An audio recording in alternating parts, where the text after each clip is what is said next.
Bienvenue à notre réunion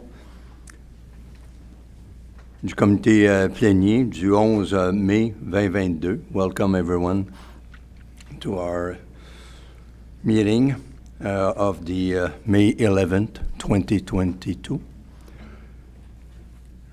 J'aimerais proposer un appuyeur, s'il vous plaît, pour l'ouverture de la réunion. Monsieur Saint-Amour. Madame, on se trouve à avoir délégation. Nous avons deux délégations. Excusez, déclaration pécuniaire. Aucune déclaration pécuniaire? Non. Nous allons à l'ordre du jour. Nous allons nous allons changer à l'ordre du jour le 4.1. On va passer ça à deuxième, vu que M. Andrew n'est pas présent à l'heure actuelle. Oh, excusez, on oublie ça, j'ai rien dit. On reste comme tel. Alors, on va ajouter à 6.2.1, travaux publics, M. Bouchard, pour les ponceaux à l'aéroport S de Hawkesbury. Et à 6.2.2, projet d'égout pluvial rue King à Lorignac. M. Leroux et M. Riopel. Tout le monde en faveur? Merci. Nous allons à la délégation. Alors, nous demandons à 4.1, M. Andrew Rodriguez. Welcome, sir. Bienvenue. Bonjour. Est-ce que vous m'entendez? Oui. Parfait. Donc, bonjour à tout le monde. Merci pour l'occasion de présenter une mise à jour pour le projet. Ça va être effectivement une mise à jour courte avec une vidéo qui a été préparée par M. Bertium et son équipe. Ce que je vais faire, c'est que je vais parler principalement des activités qui ont été complétées durant la dernière année, avec une mise à jour sur les activités qui restent à compléter dans les 2 années qui viennent avant la première date pour les résidents dans la nouvelle résidence. Fait que vous reconnaîtrez des présentations qui ont été faites dans le passé. This graphic is not to scale, so you can see on the left-hand side where it starts in 2019, and the vertical bar, May 2022, is where we're at today. So construction is slightly over 32% complete and on track to have a first resident date in the second quarter of 2024, which is the commitment that the counties have in the development agreement with the Ministry of Long-Term Care. The main focus in terms of next steps will obviously be on construction, finalizing construction and achieving occupancy for the building. But there's also going to be some important steps taken in terms of operational readiness. And I'll be speaking about this a little bit on the next slide, on the last slide, excuse me, which will largely be activities undertaken by the Résidence, Monsieur Gorman, and his team. If we could go to the next slide, please, Olivier. So before we go into the video, which will be upcoming in a couple slides, which will give you a much better overview than the photographs that you'll see here, I just want to explain the way the construction has been phased and how the project team has planned the project. So you can see over here there's 2 phases or 2 wings that are highlighted in the slideshow. The southeast wing is really where you see most of the progress occurring, and that's been done intentionally to make sure that a lot of the different downstream trades can enter the construction and advance before the other phases are being complete. So the southeast wing is followed by the northeast wing, and then the section of the building towards the west, which would be the central area and west area. There are some activities that are ongoing that are mostly focused around the concrete structure, formwork activities. We'll see the trades follow downstream, but this has been intentionally set up so that we have multiple activities ongoing in parallel, and it allows us to save some time on the overall schedule by doing so. So on the next slide, the next few slides just show some of the progression really over the last roughly year. So this photograph was taken May 27th last year, and it was courtesy of a photographer that was organized by Monsieur Bertium and his team. But you can see that the focus about a year ago was mainly on the earthwork activities. You can see in this the central area, the basement and the core of the building where the earthworks and the foundation activities are ongoing, and the southeast wing where you're just seeing the perimeter of that wing being established.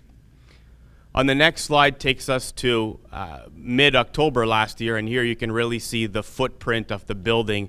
Again, on the bottom right-hand side of this picture, you see the southeastern wing, which is, as I indicated, the area of focus where the general contractor is looking to advance ahead of the other sections. So you can see this developing quite nicely, as well as on the west side or the left-hand side to orient yourself, the access road, which will be the main access road going to the résidence. The next slide shows, if we can move forward, Olivier, please, shows a photograph that was taken more recently this year. And here you can really see, so on the left-hand photograph, on the left side, the southeast wing, so you can see the concrete structure has been complete all the way to the roof. This is a few weeks old, so there's been additional activities that have been ongoing with regards to the roof and the roof membrane, so it's developed further than what you can see in that photograph. On the top right-hand side, you can actually see one of the courtyards and some of the work around the curtain walls and the glazing. So that's a really interesting portion of the design that's going to allow a lot of natural light to enter the resident home areas and the corridors. So that's also some activities that have occurred fairly recently for the project. And the photograph on the bottom right-hand side shows some of the works that are being done in the interior. So you can see the wall partitions that are being installed, the studs. There's also some mechanical, some electrical rough-ins, and you're really getting a sense as to how the resident rooms are being laid out in that southeastern wing. So there's been certainly a significant amount of progress over the past weeks, the past months. There's a lot of work ahead, but this gives an overview just in terms of from a building and a phasing perspective.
Obviously, as I mentioned earlier, it's ongoing construction activities to get us from the 33% mark to substantial performance, occupancy, and then eventually the first resident date in the second quarter of 2024. Ministry of Long-Term Care reporting, so that's ongoing and has been happening actively since the start of the project, but we are engaged and communicate at least on a monthly basis with the ministry, so they're very well apprised in terms of how the project is progressing from a progress perspective, from a budget perspective, and what we are forecasting for completion and a first resident date, which is really the key date in the county's development agreement and commitment with the ministry. We're going to see some more activities with regards to procurement around furniture, fixture, and equipment, As an example, we've recently closed a tender for audiovisual equipment, and that will be awarded shortly and integrated with the work that's being done by the general contractor. So this is something we didn't want to start too early, but just given the lead times for this equipment in the current environment, it's the right time to start working with the residents and making sure we're getting these packages out and sequencing it with when the building will be ready for occupancy. Upcoming, there'll be the first loan, which is the construction loan draw with Infrastructure Ontario. So that will be upcoming in the next month or so. The project team has been working closely with Madame Parisien in terms of providing cash flow forecasts so that the counties can work through when that first draw will be expected, but that will be in the next month or so, certainly over the summer months, that this first draw will be anticipated. And then last but not least, in terms of operational readiness, from a project perspective, we often focus on the asset, getting the building built from a technical perspective. A lot of the discussions moving forward in the preparation will be on operational readiness so that the building on the day it's open can be run as intended. So what I mean by this is work around staffing, work around training. It's going to be a new building with new procedures, new systems in place, new layouts. So a lot of this work will be with Monsieur Gorman and his team to make sure that they're ready to perform in the new building from day one. And it's going to be coming up in the next couple of years. So certainly these activities will be very important and will be ramping up. The last piece I wanted to mention for today is I believe operating engineers. We've heard about carpenters. There's other trades that's affecting. So I did want to speak in terms of how that's impacting our project. As I mentioned before, we don't see any material deviation with the commitment the counties have with the ministry for having the project complete. And the reason why is because we do have some contingency built into that schedule. That being said, the strikes are impacting key trades that the general contractor needs at this stage on their critical path. As an example, carpenters impacts formwork. Formwork is in our critical path to get the concrete structure ready. And we also have, for example, the operating engineers. Those would be your crane operators that are critical for the work. So it's something that we're monitoring. We're monitoring very carefully to look at what the impact is, but we don't see any material impact right now with the ability to have this project ready for a first resident date in the second quarter 2024. That concludes the update I had today. I'm happy to answer any questions that any members of council may have. Thank you, Monsieur Rodriguez. Member of Council, any question for Monsieur Rodriguez?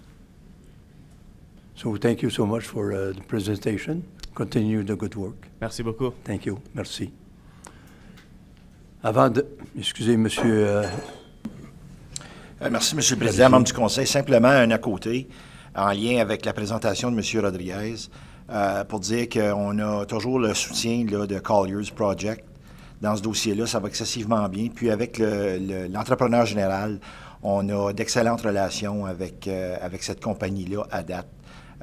They've been more than accommodating to us with respect to site visits, to our requests, and overall communication with them has been awesome, as it has been with Colliers as well. So I just want to reassure members of council that we're having a good construction phase with Hein. Thank you, Mr. Parisien. Before going to 4.2, I'd like to welcome new member, Monsieur Yves Laviolette. Monsieur Laviolette se trouve être maire intérimaire pour la municipalité d'Alfred-Plantagenet. Alors, remplace Monsieur Stéphane Sarrazin, vu que M. Sarrazin se trouve être candidat progressif conservateur pour Glengarry Prescott-Russell. Alors, bienvenue, M. Laviolette, aux Comtés unis de Prescott-Russell. Merci beaucoup. So we'll continue at 4.2, Eastern Ontario Region Network, or if we prefer, EORN. Update on the Cell Gap project. I'd like to invite Mr. Jim Pine and Mrs. Lisa Severson of EORN. Thank you very much, Your Honor, members of council.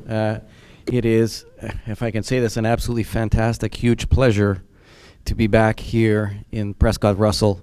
I think both Lisa and I, if I can say this, is our favorite place to come and do presentations. You're always so hospitable, and we really appreciate the opportunity. And just before I speak about EORN, I just was fascinated by the last presentation and the project that you've got going to rebuild your long-term care home. But we did that. Have to start thinking about it back in Hastings County again. We're about 20 years into our what we still call our new building. It's a huge project for you, but one that is fantastic for the community and for the residents who'll be living there. So congratulations. Sounds like it's going very well, and I'm sure it will continue. But great effort on all of your parts to do that. That's wonderful. Lisa Severson, as you know, is the Director of Communications for the Eastern Ontario Regional Network. And both of us have been with EORN since we birthed it back about 12 or 15 years ago, and certainly Stefan was there as well. So we've been around a long time. I'm really pleased to be here to give you an update on our latest regional project, the Cell Gap project. So we will do that. I've got a few slides to go through. There is a okay. Thank you very much. So we'll go to the first next slide, if that's okay. As I said, we're just going to give you a bit of an update on the project, the Cell project, talk very briefly about what we see coming from the province in terms of their connectivity projects, and of course, time for questions. Next slide. Keep going. Be great. So just a quick reminder about the Cell Gap project, and of course you probably receive updates from Monsieur Leroux, who is a member of the board of directors for EORN, and it does a fantastic job on your part and everybody's part in Eastern Ontario. The project itself is a big one. It's all about fixing the coverage and capacity problems that we have in cell networks around Eastern Ontario. So after a effort to find a private sector partner, EORN has contracted with Rogers Communications to complete the project, and it consists of more than 300 existing Rogers tower sites that they have across Eastern Ontario, and upgrading those tower sites to the new 5G capabilities, as well as building new sites. More than 265 sites will be required to close all those coverage gaps that we have in Eastern Ontario, and I know there are quite a few here in the Prescott-Russell. Over the next 4 years, we'll be doing all of that new build. There are about 75 sites that are co-locations where Rogers will put new equipment on a third-party tower. It might be a bell tower, it might be another tower, as a way of reducing the number of builds that we have to do, but still close the coverage gaps. Rogers has been really busy since the new equipment, so there's better service being provided already to residents across the region, and a number of sites here in Prescott-Russell have been upgraded. The project come to life, and we've got some specific goals that we have to meet or exceed as part of our contract with Canada and Ontario, and I'll talk about those in a minute.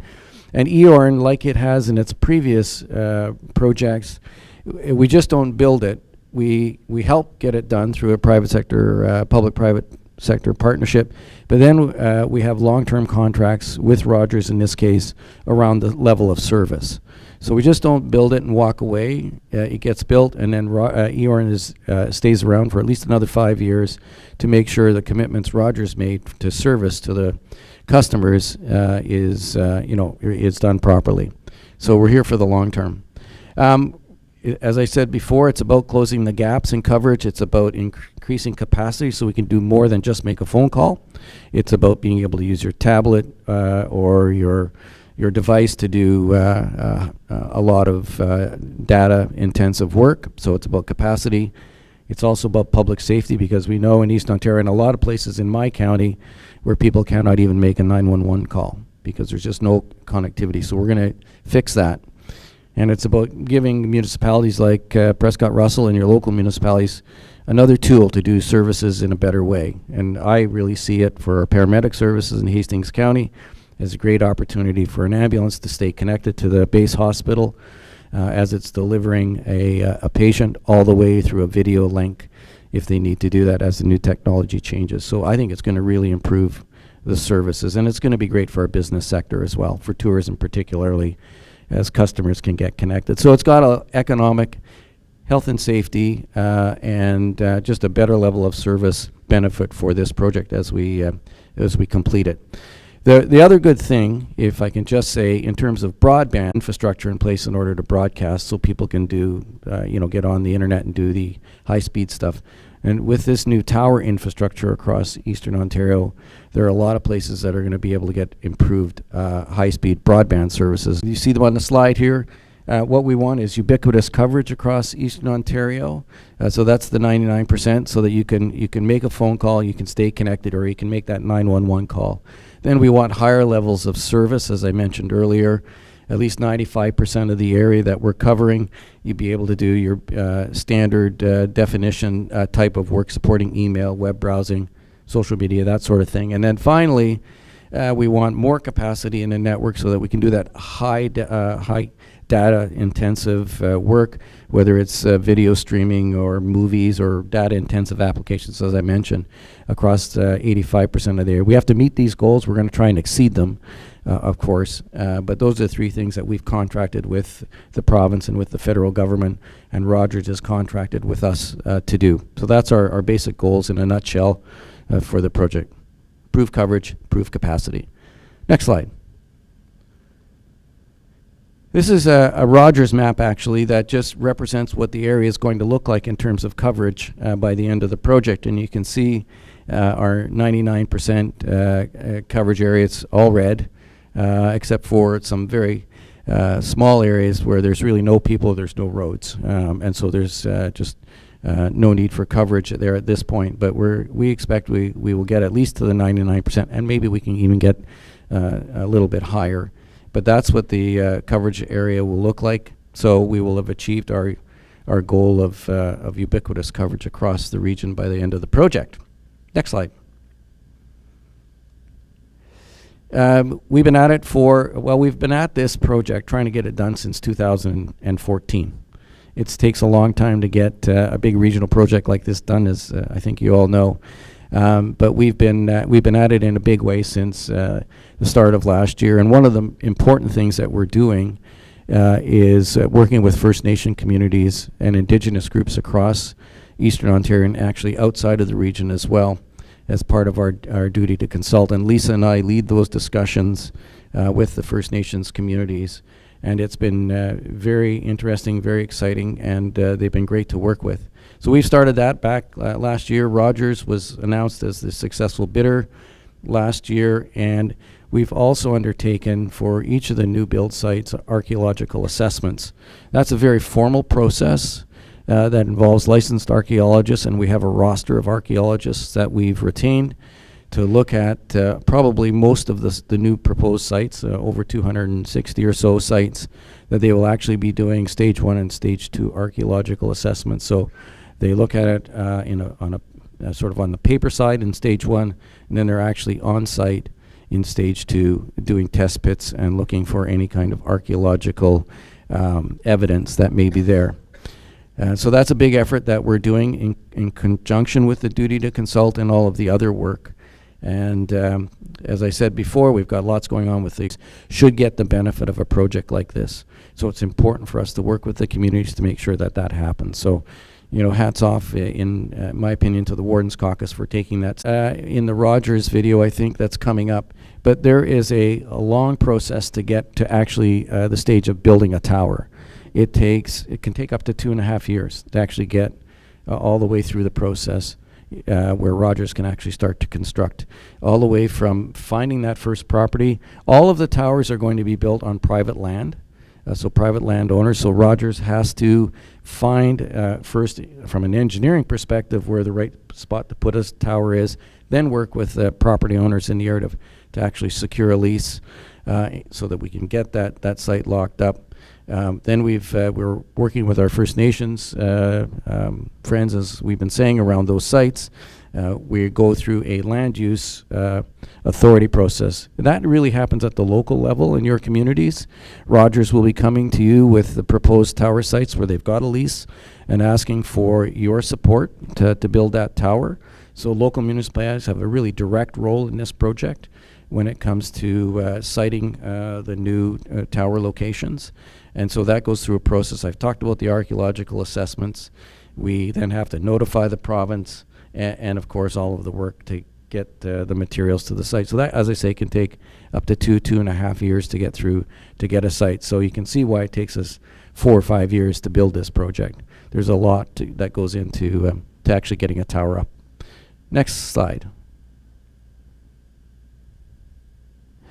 Quick slide on the breakdown. As I said, it's about a $300 million, a bit more, project in terms of investment. Rogers has committed $150 million to the cost of the project.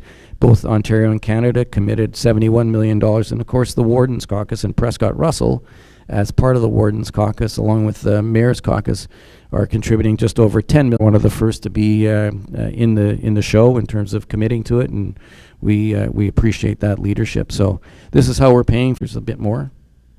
Next steps. As the slide says, we're going to be busy this year and over the next number of years in terms of the builds. We'll finish all of those uplifts, those improvements to the towers this year by Rogers. The site acquisitions continue, and of course our consultations and the archaeological assessments. So lots of work going forward still to try and get to the finish line in 2025. Next. Just this, I'll be very quick on this. This is the discussion about I mentioned at the start about the province's broadband programs. Just to be clear, the Eastern Ontario Regional Network is not part of this effort. This is 100% the province and working with the federal government, and it's all about getting those people who are not connected to high-speed services connected to at least 5010. That's 50 megabits down, 10 megabits up by the end of 2025. The province is managing the process entirely on their own. They've held a reverse auction. We don't know the results of those things yet. They haven't released any information about which blocks have been successfully auctioned off. So we just don't have a lot of information on it. But there are some important things for municipalities to know, and that's the next slide. Just so they're aware, the provincial program relies heavily on putting infrastructure in municipal rights-of-way and using passive infrastructure that municipalities might own in order to get towers and fiber and that sort of stuff placed so that they can serve people. So they've passed legislation now, and as part of that, they are creating what they call the broadband one-window system. And municipal staff are going to really, in our opinion, need to be trained on this because there are deadlines for providing permits to a company like a Rogers, a Bell, or another internet service provider company, and they're tight. You have 10 days, business days, to respond to a project that has 30 kilometers of fiber or less, and 15 days for projects that have 30 or more. That's not a lot of time because it's complicated stuff. But what EORN and AMO and others have been saying is that the province needs to step up, make sure municipality staff are trained, because there could be consequences. There can be fines imposed for missing these deadlines. I don't think the province really wants to go down the fine route, but it's there in legislation. So we need training. We, being the municipal sector, needs training, and the province is going to be putting together a technical assistance team as well to help. So hopefully it all works well. Just need to be sure that municipalities understand their role and what they need to do and have the tools to do it in a timely way.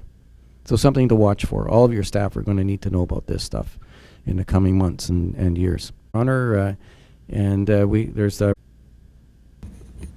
Members of Council, you'll notice. And members of Council, my name is Samir Shath, and I'm representing Rogers Communications, where I lead our partnership with EORN. I'm joining you from Ottawa, the unceded traditional territory of the Algonquin and Anishinaabe people. While I am sorry I can't join you in person today, I am pleased to provide you with an update on the work we are doing with EORN to close the cell gap in Eastern Ontario. First, I'll take you through a refresher of the processes for building a new cell tower site and upgrading existing sites to 5G. I'll talk a bit about 5G technology we are bringing to you and your community and its benefits. And finally, I'll share how we have been engaging with local communities and some of the programs we have been involved with in the last year. As our team shared last year, Rogers is committed to doing our part to bridge the digital divide in rural Ontario. We are proud our $300 million investment will bring vital services to over 11,000 kilometers of major roads and voice services to 99% of the demand area in the 113 municipalities and Indigenous communities of Eastern Ontario. We will be building over 300 new sites and upgrading 300 existing sites. Since our partnership was announced last year, we have been working with EORN to make service upgrades to existing sites and identify new sites. To date, we have upgraded over 150 sites. In March, we broke ground on our very first new tower. We are absolutely thrilled to be making progress and that we are able to start delivering tangible improvements to local communities. One question we still receive quite a bit since the project was announced is around our process for building a new tower. So I would like to take some time to refresh you on what it takes to build a new wireless site. Overall, it takes anywhere from 1.5 years to nearly 2.5 years to build a new site. And there are 6 key steps. The first step is the Land Use Order, or LAO. Based on our existing coverage and sites, our network engineering team provides preferred boundaries for a new site. Then our real estate team scouts possible locations within those boundaries and begins discussions with landowners. This part of the process can take anywhere from 4 to 7 months for one new site. Once the real estate team finds a site that meets our network needs on the property of an interested landowner, we sign a lease. The third step is municipal approval, which I'm sure you're familiar with. Our team ensures we are following local municipal build and planning requirements, which vary from municipality to municipality. Based on local requirements, we work to inform nearby residents or hold public meetings to share more information about the proposed site. This step usually takes 6 to 8 months. Once we have municipal approval, our team gets to work on the engineering side. Site designs and costing are finalized. We request permits and get the hydro layout so we can connect the site to the grid. This work takes our team about 2 months. Next, we are ready to build, a process that takes 6 to 10 months. Before construction starts, we create a detailed document of planned work, finalize the build specifications, and issue POs for materials and services. Then we get shovels in the ground and we build the new site. Once the site is fully constructed, we get ready to put it into service. We do testing to make sure call and data services are optimized, and then we turn the new service on for local residents and businesses. The process is simpler for the upgrade of existing towers. Generally, it takes 7 to 8 months to uplift a site. As of the end of March, we have uplifted over 150 towers across Eastern Ontario. The bulk of the work for an uplift happens up front with the civil work, which takes 4 to 5 months. Our team evaluates the tower to see what needs to be done, and then we create civil drawings and submit them to the Land Use Authority process. Once that is done, we order materials from our vendors. The second step is construction, which generally takes a month. We receive the materials and equipment and get to work upgrading the site. When construction is complete, our team takes about 2 months to test the uplifted site to make sure it is optimized and in working order. And then we turn on the site so customers can access the upgraded 5G service. Understanding the process for building and uplifting towers Here is our projected timeline. I do need to call out that all of the timing we're sharing here is for guidance purposes only and is subject to change. As I mentioned earlier, we have already upgraded over 150 sites and turned 5G on in 18 communities, as well as breaking ground on our very first new tower in March. We expect to have all 313 existing sites upgraded by the end of year 2. We're projecting to complete the construction of over 40 towers by the end of this year. This map gives you a look at our existing sites in Eastern Ontario that are being upgraded to 5G as part of this project. And this is a map which you saw last year, depicting the areas which will be reached by the time the project is completed. This covers at least 99% of the demand area which is outlined by EORN. Now I'd like to take a moment to tell you a bit about the technology we are introducing as part of this rollout, 5G. As I mentioned earlier, thanks to our partnership, we have already lit up 5G in 18 Eastern Ontario communities. 5G is the latest generation in wireless network technology that over time will deliver unprecedented speeds, instant response times, and fast, reliable connections, fundamentally changing how we live and work.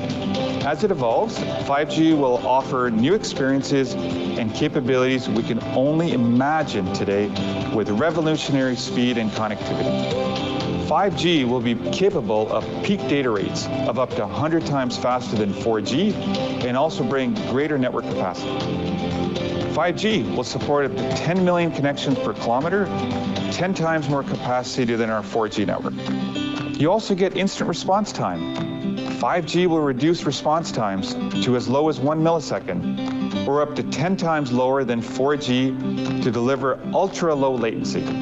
With these capabilities, 5G brings new possibilities, such as helping first responders save lives by providing them with their own fast, dedicated networks. Saving farmers time and money with wireless sensors that monitor soil conditions. The use of 5G drones are expected to help the future of agriculture, natural resources, infrastructure and utilities, construction, first responders, and there is so much more. We are so excited to partner with Eastern Ontario to see what will unfold in the future on the back of this fantastic network technology. Finally, I'd like to talk a bit about our work in your local communities. At Rogers, we consider it our responsibility to help the communities we operate in thrive. This commitment to helping our communities runs long and deep, and you see it come to life in 3 ways. First, it's through bridging the digital divide. We believe that connecting Canadians to the digital world helps them thrive at school and at work, setting them up for future success. In Eastern Ontario, we are proud to provide financial aid as well as devices and plans through Women's Shelters Canada to shelters in Belleville, Rockville, Cobourg, Cornwall, Kingston, Lanark County, Mattawa, Peterborough, Renfrew County, and Roseneath. Second, we focus support towards programs that inspire our youth to reach their highest potential. To us, it's about building the next generation of leaders, innovators, and change makers through programs like Ted Rogers Scholarships. Last June, Rogers announced the Ted Rogers Scholarship recipients for its class of 2021, including 8 from Eastern Ontario. Ted Rogers Community Grants provided to organizations making a meaningful difference in the lives of youth through STEM, innovation, mentorship, and community leadership. We will be actively seeking input from the Eastern Ontario communities to identify local organizations we can support in the region. Jay's Care Foundation, several different youth programming initiatives, and building vital baseball infrastructure through the Field of Dreams initiatives, including most recently in Gananoque. Rogers Hometown Hockey. This past winter, we visited communities in Eastern Ontario, including in Pembroke and Belleville, where we used this terrific event to share local stories and build community pride and excitement. Finally, you see it through our efforts in giving back locally. We encourage our employees to be active members of our communities by giving back to help others, keeping Canadians connected to people and things that matter most. This comes to life through our Give Together Volunteer Days. This is a program where Rogers employees come together for 2 days to volunteer in communities across Canada. Many Rogers team members on the ERM project, myself included, have ties to Eastern Ontario. And we continue to talk about ways we can be involved in our local communities, especially as we emerge from the pandemic. We'd love to engage further to understand your local community needs and how we can make the most impact with our community support. In closing, I'd like to reiterate how proud we are to be part of this unique public-private partnership.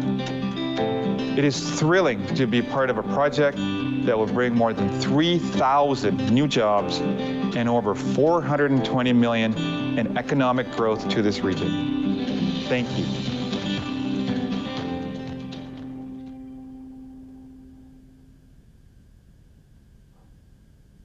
Only, Your Worship, that we take questions if you want, but we know that you've got to go continue on with your open session, and the closed session will come at the end. We'll come back. Happy to answer any questions then. And I do apologize, the video that you saw was one we're going to be giving in Leeds and Grenville as well, rather than Prescott-Russell, if you noticed. So we'll show yours. How about Leeds and Grenville next week? Does that sound good? Anyway, thank you very much, and we'll see you in a bit. Mr. Zant, you have a question? I do. Thank you.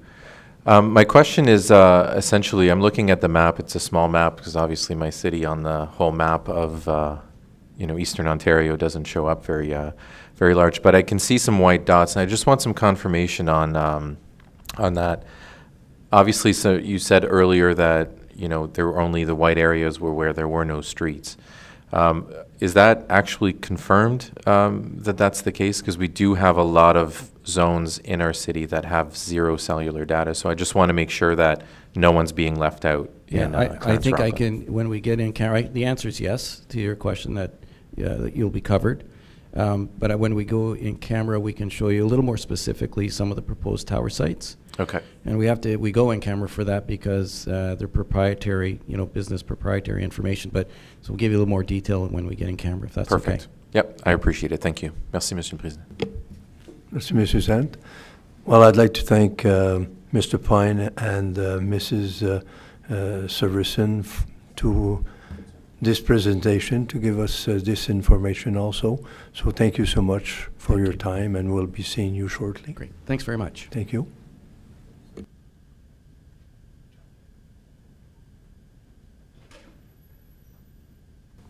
Nous allons aller à la section sujet des chefs de département. Alors, je demande à 6.1, M. Parisien, s'il vous plaît.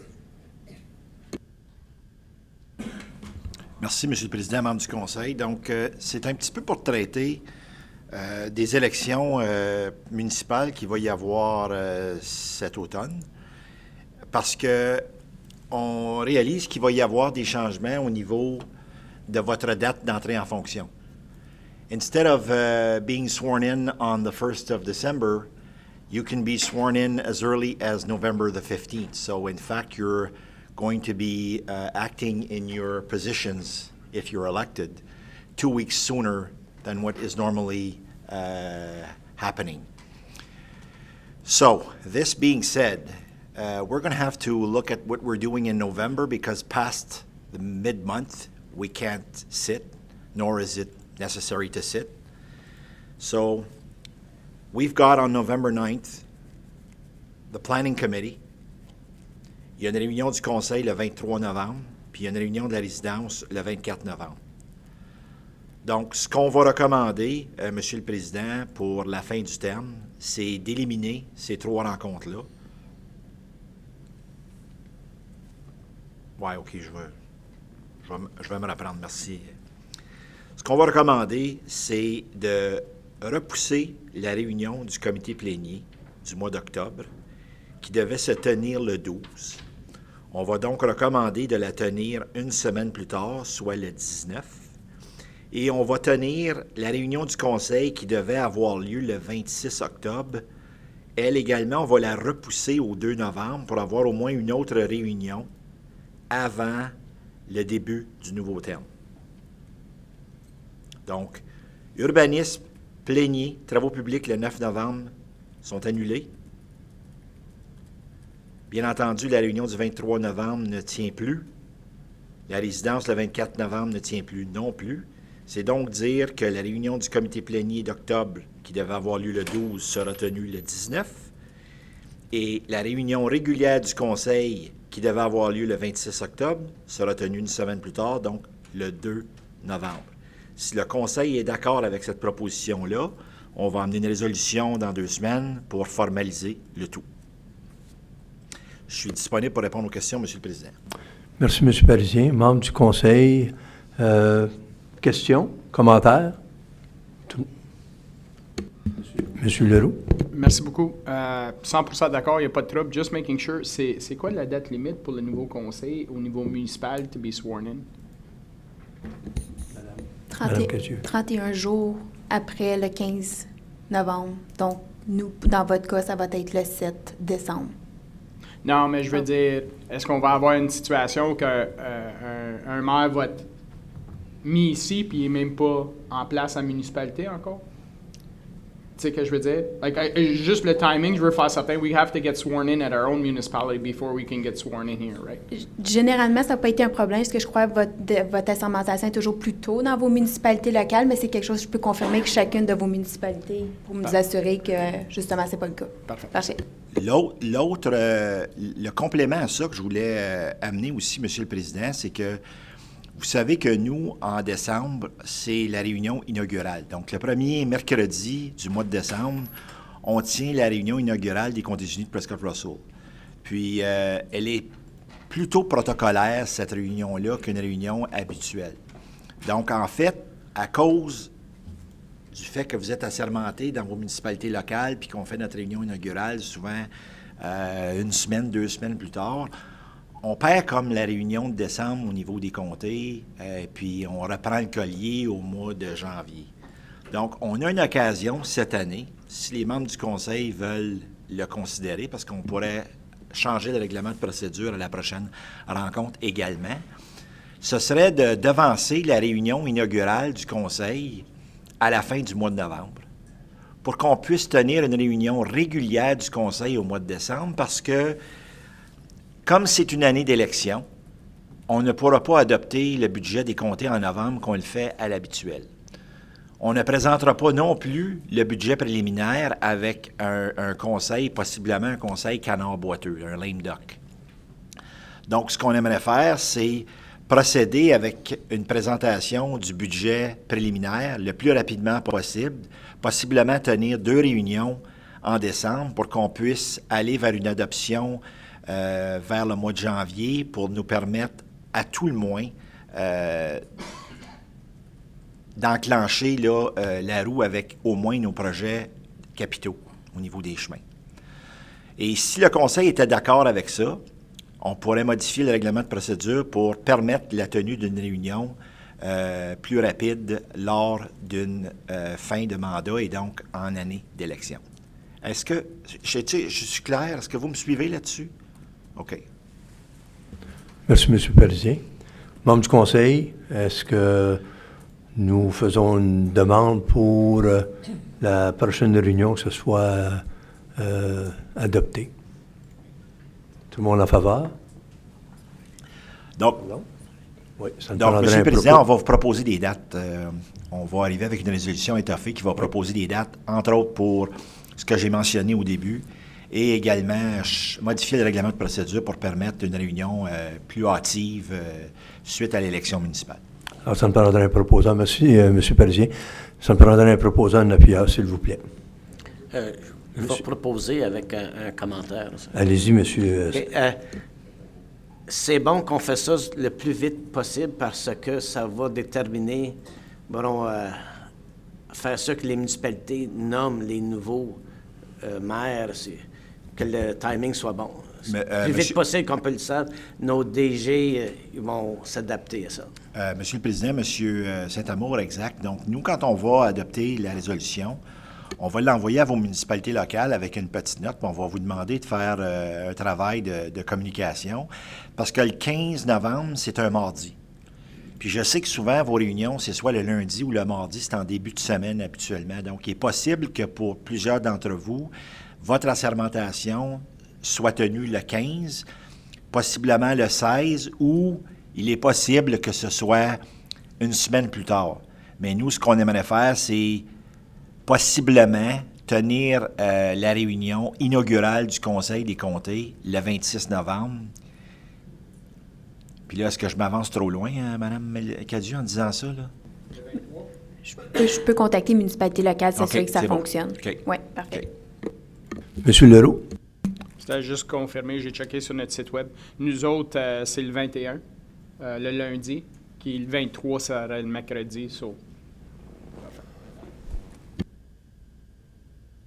Oui, M. Saint-Amour a proposé, appuyé par M. Leroux. Tout le monde en faveur? Merci. Nous allons à 6.1.2. Demande pour les délégations municipales, je devrais dire, excusez, au congrès annuel 2022 de Hameau. Monsieur Parisien, s'il vous plaît. Oui, merci, Monsieur le Président, membre du Conseil. Donc, la conférence de l'AMO sera tenue au mois d'août. On peut faire une demande de délégation dans les semaines qui suivent. Donc, c'est de savoir si le Conseil est intéressé à avoir des délégations à l'AMO au mois d'août. Merci, Monsieur Parisien. Membre du Conseil, Monsieur Leroux. Juste faire une suggestion, peut-être pour une demande Ministry of Municipal Affairs. J'aimerais ça avoir une discussion avec eux autres pour dire pourquoi qu'une période d'élection provinciale, c'est 30 jours, fédérale, c'est 30 jours, mais une municipalité, c'est pratiquement 5-6 mois de temps. On met notre nom le 1er mai, puis c'est au mois d'octobre. Là. So, j'aimerais ça juste ouvrir la conversation avec eux pour dire, tu sais, peut-être regarder à faire que c'est tout aligné de la même façon. Merci, M. Leroux. Moi aussi, je serais d'accord avec ça. D'autres commentaires? Est-ce que tout le monde sera en faveur qu'on puisse faire une délégation pour le commentaire de M. Leroux? D'accord? Tout le monde est d'accord? M. Parisien. Bien, Monsieur le Président, donc avec l'accord du Conseil, on va présenter une demande de délégation au ministère des Affaires municipales pour entériner ce que M. Leroux vient de proposer et que le Conseil accepte. Donc, vous avez fait une recommandation. On va faire cette recommandation-là via résolution dans 2 semaines également. Prendrez un proposeur, un appuyeur, s'il vous plaît, pour... Excusez, M. Zand, vous avez un commentaire? Merci, M. le Président. Est-ce qu'il y aurait un intérêt aussi de faire une délégation pour la 17? Je veux juste savoir si ça serait quelque chose qui intéresserait les comtés unis. M. Parisien. Monsieur le Président, membre du Conseil, M. Zant, on attendait votre directive à ce niveau-là parce que lors de discussions qu'on a eues antérieures, vous vouliez peut-être changer la façon de faire les choses avec une délégation de la 17. Donc, si le Conseil est d'accord, c'est au Conseil de décider. Membre du Conseil, on est d'accord, vous êtes d'accord pour une délégation pour le ministère du Transport pour la 174, ou la 17, vous préférez. D'accord, tout le monde d'accord? On va faire la recommandation à la réunion prochaine.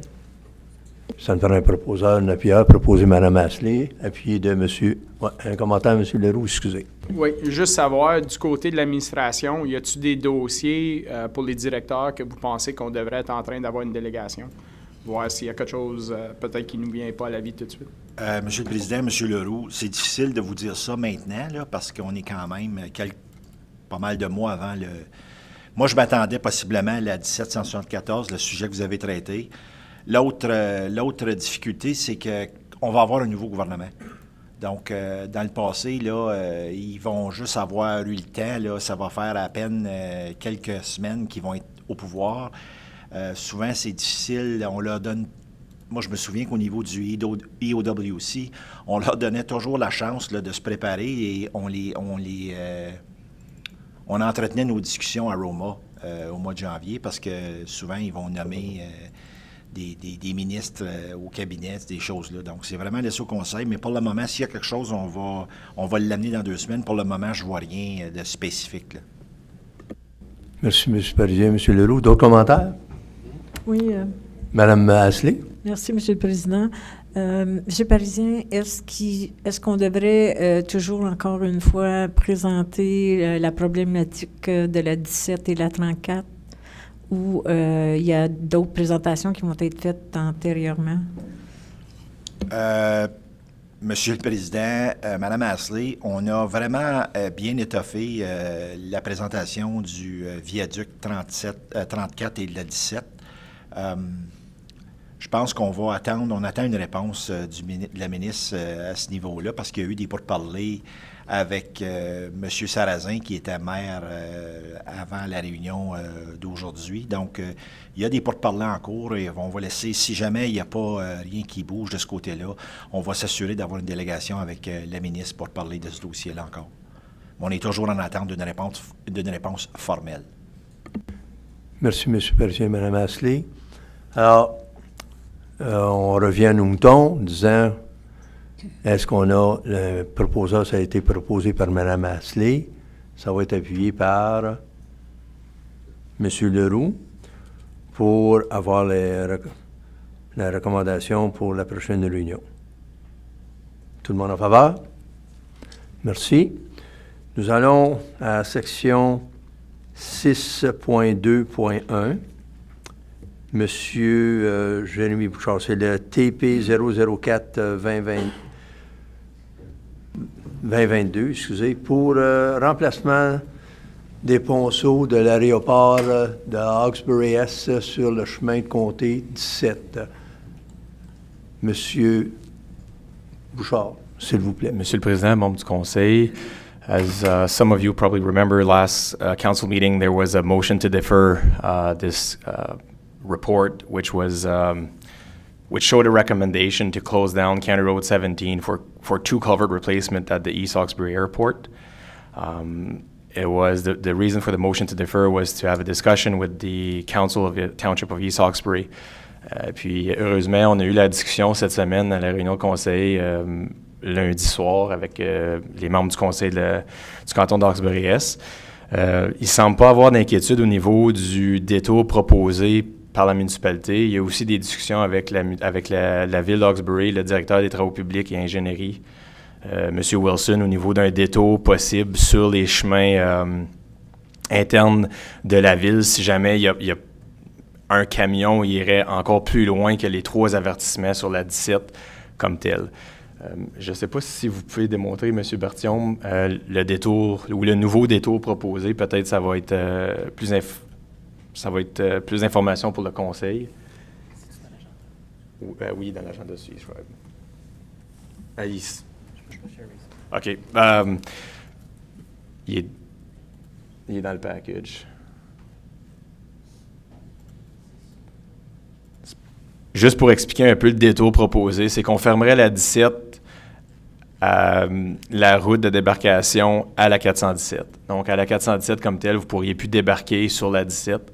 Donc, tous les véhicules, que ce soit camions lourds ou même véhicules normaux, iraient par la 417, ensuite de ça, la 34, pour poursuivre leur chemin jusqu'à Hawkesbury. À ce moment-là, les gens pourraient décider s'ils tournent vers Hawkesbury pour aller à la place Arden.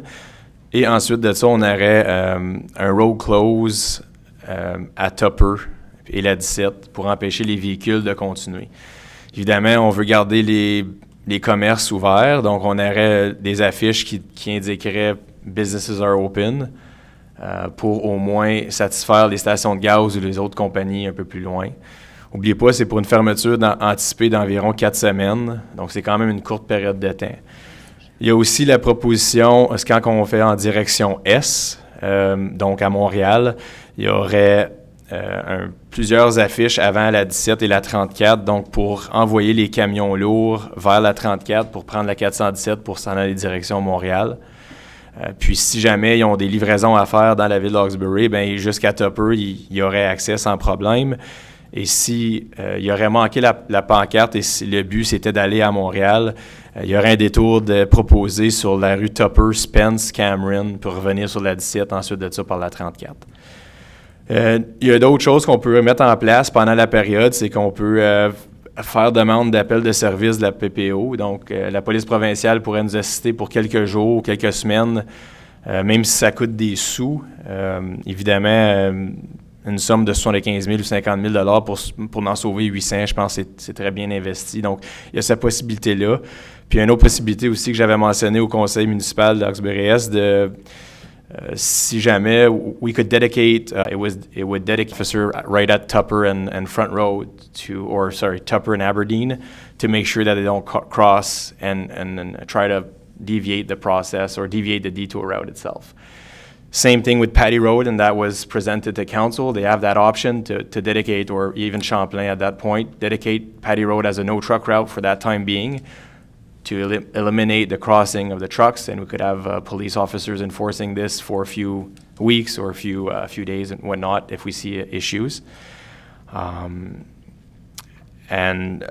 Obviously, this is all subject to MTO's approval for using their roads as a detour route. I've sent some emails last week. I didn't get a response yet, but today I'm just trying to get a direction from council if they're okay to close down 17 for that portion for that 4-week period.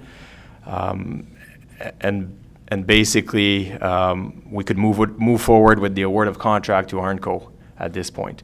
It's getting extremely late in the season, and Arnco needs to order some materials, especially for shoring, book his subcontractors, order his culverts. So I would need a direction from council if we're okay to close down and award the contract. And I've shown a new option in the draft report, basically approving County Road 17 closing during the duration of the work, and as per the detour route provided in the Appendix B of the report, obviously subject to MTO's approval, and to authorize the Director of Public Works to move forward with option 2, which would be to close down 17 if MTO doesn't approve that work. So if MTO says no on the detour route, we would proceed with the stage construction at this point. Donc, j'attends simplement une réponse du ministère du Transport pour aller d'avant. Ensuite de ça, évidemment, le prix serait réduit à 1,3 666 000, plus le traffic control, à cause qu'en ce moment, c'est pas puis ensuite de ça, ça serait d'octroyer le contrat pour l'engineering supervision à HP Engineering Inc. Donc, je demande une directive du conseil si c'est possible de fermer la 17 et d'octroyer le contrat principalement. Merci, M. Bouchard. Je remercie M. Bouchard d'avoir venu faire sa présentation. Le conseil était très fier. Puis les questions ont été répondues. Puis s'il y a des petits ajustements, on peut peut-être possiblement les faire plus tard. Merci beaucoup aux membres du conseil d'avoir donné l'extension. Merci, M. Kirby. M. Bouchard, M. Riopel. Merci, M. le Président. Ma question, M. Bouchard, je vais en avoir deux parce que la première, c'est à 417 westbound. On va fermer l'exit pour les véhicules, les automobiles, puis tout. On va créer un détour de 25 à 30 minutes pour ces véhicules-là pour absolument rien, quand on pourrait peut-être les faire débarquer là, puis prendre soit Gourlay ou Gulf Road, sauver 25 minutes de détour. Ou les plus smart vont débarquer à 417 et ils vont passer par Chute-à-Blondeau. Monsieur Lafleur, Monsieur Riopel, comme vous avez dit, les plus smart vont passer par Chute-à-Blondeau. Fait que c'est pour ça qu'on veut pas, évidemment, on veut pas promouvoir le détour par Chute-à-Blondeau. Là, c'est pas ça le but. C'est assez de. Je crois qu'après une semaine, les gens vont comprendre qu'ils peuvent passer ailleurs. Puis je ne crois pas que ça va être que ça va affecter les gens locaux. Ça va plutôt être les gens non local à ce moment ici. Mais c'est à vous c'est au conseil s'ils veulent changer le détour. Il n'y a pas de problème. Nous autres, l'administration avait eu l'aperçu que les détours par les chemins locaux, c'était peut-être moins bien vu pour limiter le transport ou l'activité sur la front ou au chemin municipal, comme Dandy ou Gourlay. Donc, on sait, en fermant la 417, possiblement, les gens, qu'est-ce qu'ils vont faire? Ils vont prendre la prochaine exit, qui est la 10. Ils vont sortir à Barb Road, puis passer par Ventlick Hill. Monsieur Riopel, deuxième question. Mon autre question, à la même sortie à 417, bon, à l'interchange entre Québec et Ontario, ils peuvent sortir, les camions peuvent sortir là aussi. Là. Est-ce qu'on va faire un autre truck zone là aussi pour pas qu'ils passent à Chute-à-Blondeau? Monsieur Lafleur, Monsieur Riopel, ça pourrait être une des possibilités de faire un autre truck route jusqu'à 417 Chute-à-Blondeau. Ça va être discuté dans le futur pour passer le règlement à ce moment-là temporaire. C'en est une des possibilités, les forcer vraiment pour prendre le détour absolument. C'est une option. Mais faut pas oublier, là, c'est pour une période de 4 semaines. C'est pas. Puis je veux juste apporter aussi un bon point que M. Kirby a soulevé pendant la réunion. Il y a le Little Rideau Creek Bridge qui est juste un petit peu à l'est des Ponceaux, puis il est non plus probablement pas en des meilleures conditions. Il va être, il est cédulé dans le prochain 6 à 7 ans là, environ. Mais c'en est un que on pourra pas fermer. Là. Ça va être une période de probablement plusieurs mois. Donc, c'est pas une option qu'on va regarder à ce moment-là de fermer le chemin, de fermer à 17 pendant 4 semaines, pendant plus que 4 semaines ou quelques mois. Je crois que vu que la période est très courte quand même, 1 mois, c'est raisonnable de faire un détour pour alléger le financement de ce projet-là. Merci, M. Bouchard, M. Riopel. D'autres commentaires, d'autres questions? Alors, sinon, j'aimerais avoir un proposeur, un appuyeur pour la recommandation de M. Bouchard, s'il vous plaît. Proposé Mme Asselet, appuyé de M. Saint-Amour. Tout le monde en faveur? Merci. Nous allons à 6.2.2, le projet pour projet pour égout pluvial sur la rue King à L'Orignal. Monsieur Bouchard, s'il vous plaît. Monsieur le Président, membre du Conseil, c'est un sujet que j'ai ajouté à la dernière minute. Il était peut-être 9h moins 10 quand j'ai ajouté ce sujet-là. C'est un peu tard. Je m'en excuse aux membres du Conseil puis au Président. Tout récemment, on avait un projet dans le budget en collaboration avec la municipalité de Champlain pour remplacer l'égout pluvial sur le chemin King, donc le chemin de comté numéro 24 qui est ici dans l'Orignal. On a reçu les soumissions, puis les soumissions sont plus élevées qu'on anticipait. Par contre, durant la soumission, on avait un petit peu anticipé que c'était pour être plus élevé, donc on avait réparti les travaux sur une période de 2 ans. Donc, il y avait 2 phases. Une phase, ils ont un deadline d'être terminé avant je crois que c'est au mois de novembre, si je ne me trompe pas.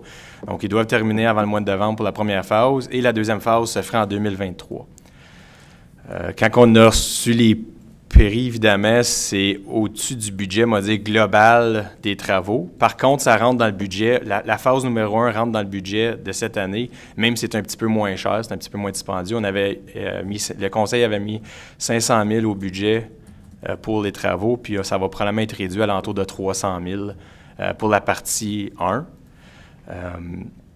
Mais c'est un engagement à long terme de 2 ans, puis c'est pour ça que je dis ce matin, j'aimerais avoir une directive que si la municipalité de Champlain va d'avant jeudi, on a une réunion de conseil, s'ils décident d'aller d'avant eux, il faudrait que les comtés aussi s'engagent pour une période de 2 ans pour remplacer. On ne peut pas juste dire, on fait la phase 1 puis on tire la plug. Technically, we have to basically engage in the 2-year contract at this point. And this puts council in a certain situation, especially in election year. So I just wanted to get a clear direction from council if it's okay if Champlain goes forward. Will the counties also support this project for that 2-year period? Merci, M. Bouchard. Commentaire. M. Riopel. Monsieur le Président, je proposerais qu'on aille de l'avant avec la recommandation, car c'est un projet qu'on a reçu un octroi à L'Orignal, puis la rue King a clairement besoin d'égout pluvial. Puis c'est réparti sur 2 ans à cause des circonstances de cette année, pandémie, puis tous les prix, je ne veux pas dire jackés, mais extrêmement dispendieux partout. Ça va être à faire. Alors, ça me prend. Alors, Monsieur Bouchard, excusez. Monsieur Riopel, les prix, c'est une chose, mais c'est pas si pire que ça, honnêtement. C'est plutôt l'envergure des travaux, parce qu'il y a beaucoup d'utilités qui doivent être bougées. Puis c'est ça qui va prendre un peu de temps dans l'organisation de tout le projet. Puis c'est pour ça qu'on avait décidé de l'étaler sur 2 ans, pour se donner la chance de give us a bit of breathing room in terms of completing the work. Merci, M. Bouchard. M. Leroux. J'appuie. Alors, pour la recommandation, M. Riopel a proposé. On a un appuyeur de M. Leroux. Membres du Conseil, vous êtes tous d'accord? Appuyez. Merci, M. Bouchard. Nous allons à section 7. Alors, nous allons aller à huis clos, ou vous préférez une closed session. Prends un proposeur, un appuyeur pour aller à huis clos, s'il vous plaît. Proposez M. Zant, appuyez M. Kirby. Tout le monde en faveur? Merci.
Alors, ça me prendrait un proposeur, un appuyeur, s'il vous plaît, pour ajourner notre rencontre proposée par et appuyée de M. Riopel et appuyée de M. Leroux. Tout le monde en faveur? Merci. Merci beaucoup. Nous avons une rencontre avec les travaux publics immédiatement, s'il vous plaît. Et... OK. Madame... merci, Madame Cadieux. Merci, membres du Conseil. Merci, public également.